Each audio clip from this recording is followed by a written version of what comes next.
Assalamualaikum warahmatullahi wabarakatuh. Hari ini saya dan teman-teman saya bakal presentasikan tentang sistem manajemen parkir kampus dengan deteksi slot kosong berbasis kamera.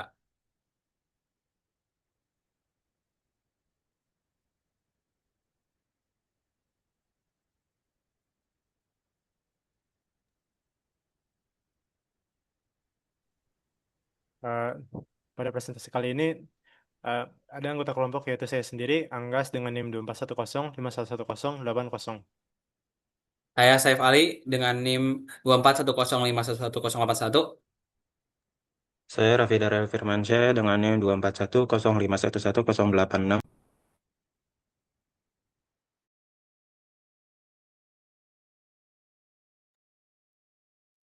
Saya Marif Alfarizi dengan NIM 2410511198. Saya Syadeo Maulana dengan NIM akhir 095.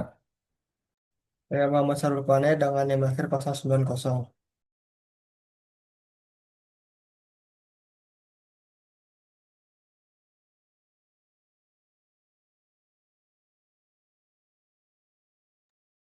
Nah, di sini ada latar belakang dan tujuan.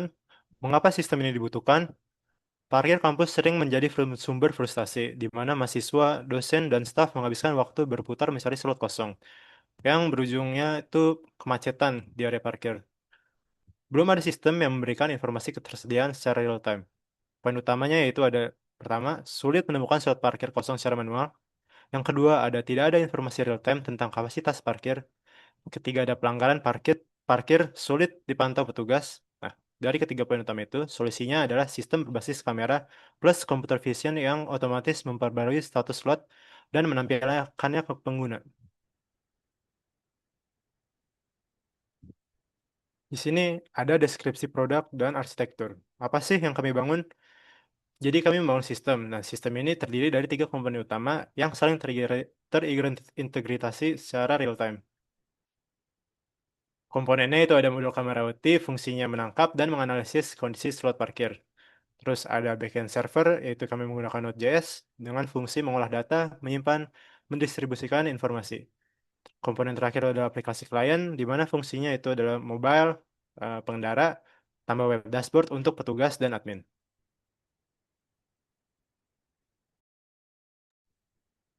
Oke, selanjutnya di sini ada target dari pengguna sistem yang akan kami bangun.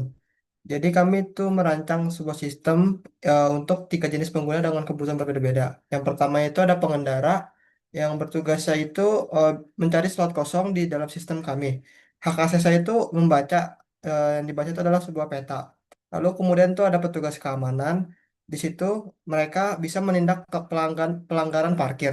Hak akses saya itu read dan update status pelanggaran. Jadi mereka bisa membaca dari status pelanggaran yang sudah dinotifikasi dan mengupdate jika sudah diselesaikan. Lalu yang terakhir itu ada admin IT. Tugas saya itu mengelola akun dan perangkat IoT. Mereka itu mendapatkan akses full untuk create, read, update, dan delete, serta mengintegrasi API. Lalu, apa saja yang harus dan bisa dilakukan sistem? Kami di sini mendefinisikan ada 6 functional requirements yang menjadi target pengembangan. Yang pertama itu ada autentikasi. Di sini isinya adalah login tersinkronisasi dengan kredensial Siakat. Jadi kami tuh berharap kalau misalnya sistem kami ini bisa eh, terhubung dengan Siakat, jadi seluruh mahasiswa dipastikan mendapatkan akses yang sama. Lalu yang kedua itu ada visualisasi peta. Di sini tuh peta slot real time dengan indikator warna hijau atau merah. Eh, Hijau atau merah ini sendiri berarti kalau hijau itu slot parkir tersedia, sedangkan merah tidak tersedia. Lalu yang ketiga itu ada penerimaan data IoT. Jadi server menerima sinyal perubahan status dari kamera. Kamera kami yang terintegrasi dengan server akan mengirim sinyal perubahan status seperti adanya slot, tidak adanya slot, ataupun adanya pelanggaran. Nah, seperti itu untuk yang keempat kami mendeteksi pelanggaran, yaitu alat plus foto CCTV dikirim ke dashboard petugas. Dari kamera yang sudah mengirim sinyal ke server itu akan dikirim langsung ke dashboard petugas. Yang kelima itu ada manajemen akun. Jadi admin sinkronisasi masalah dengan Siakat. Seperti yang dibilang di functional requirement pertama. Jadi tuh kami berharap kalau misalnya si akad ini bisa terintegrasi dengan sistem yang akan kami bangun. Jadi admin akan mensinkronisasikannya massal dengan si akad. Lalu yang terakhir itu ada ekstraksi laporan. Jadi tuh di sini bisa mengunduh statistik utilisasi parkir format dengan format PDF ataupun Excel. Jadi itu di sini bisa sebagai laporan dan evaluasi untuk suatu masa atau suatu periode.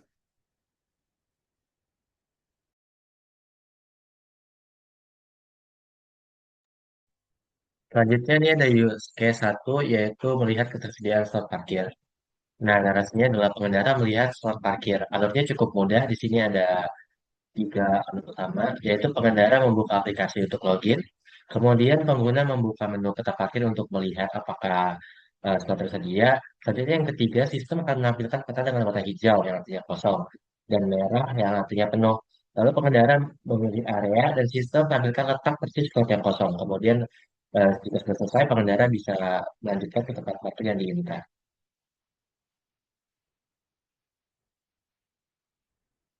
Selanjutnya ada use case kedua yaitu pembaruan status slot oleh IoT. Narasinya adalah kamera IoT memperbarui status slot. Alurnya juga cukup mudah yaitu kamera mendeteksi kendaraan masuk atau keluar slot, kemudian kamera mengirim sinyal perubahan status. 0 itu artinya kosong dan satu artinya terisi kepada server. Kemudian server mengupdate database berdasarkan sinyal kamera tadi. Lalu yang terakhir adalah server mengirim notifikasi ke semua pengguna yang sedang membuka peta. Jadi kemudian semua pengguna akan terupdate secara real time.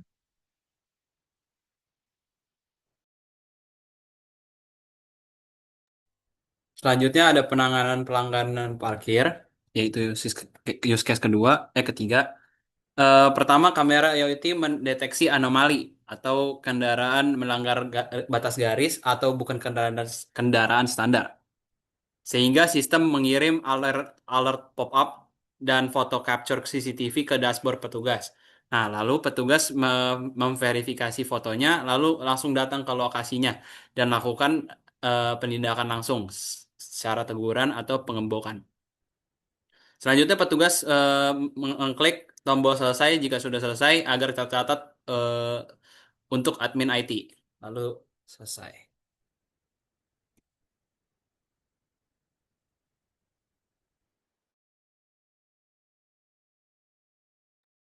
Baik, yang selanjutnya ada kelas diagram, struktur data dan relasi sistem, di mana sistem memiliki beberapa entitas utama yang saling berhubungan.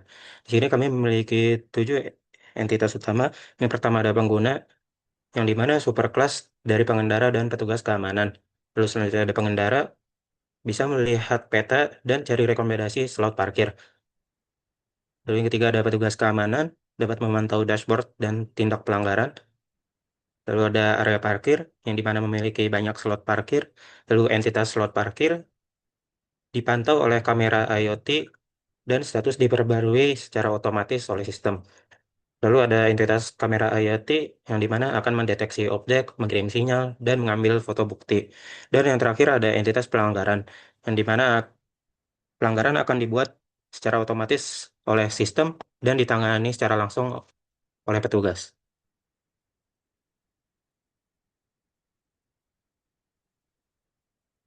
Lalu ada non-functional requirement, standar kualitas sistem.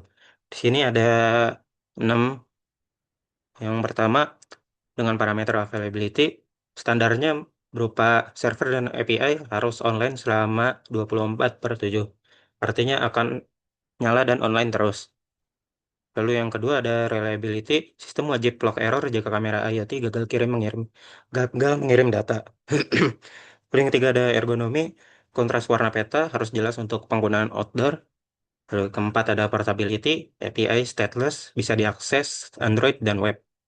Lalu kelima response time, maksimal 3 detik dari deteksi kamera ke pembaruan peta. Lalu keenam ada security, yang dimana endpoint API dilindungi oleh JWT untuk cegah akses tidak sah.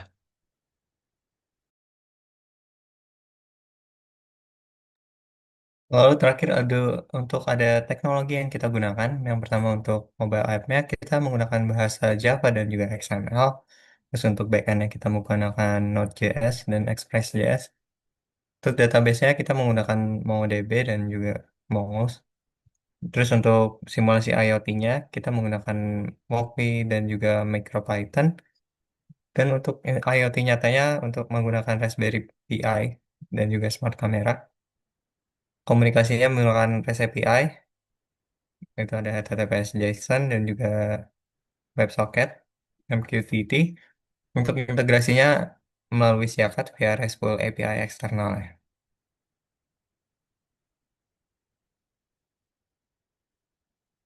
Oke, dari kelompok kita, kesimpulannya sistem manajemen parkir kampus ini menjawab masalah yang nyata yang dihadapi sivitas akademika setiap hari. Dengan menghubungkan computer vision, IoT, dan aplikasi mobile, sistem ini mampu memberikan informasi parkir real-time yang akurat, mendeteksi dan menangani pelanggaran parkir secara otomatis, membantu manajemen kampus dalam pengambilan keputusan berbasis data, dan juga dirancang scalable dan terintegrasi dengan sistem kampus yang sudah ada, yaitu SIAP. Sekian dari kelompok kita, kurang lebihnya aku mohon maaf. Wassalamualaikum warahmatullahi wabarakatuh.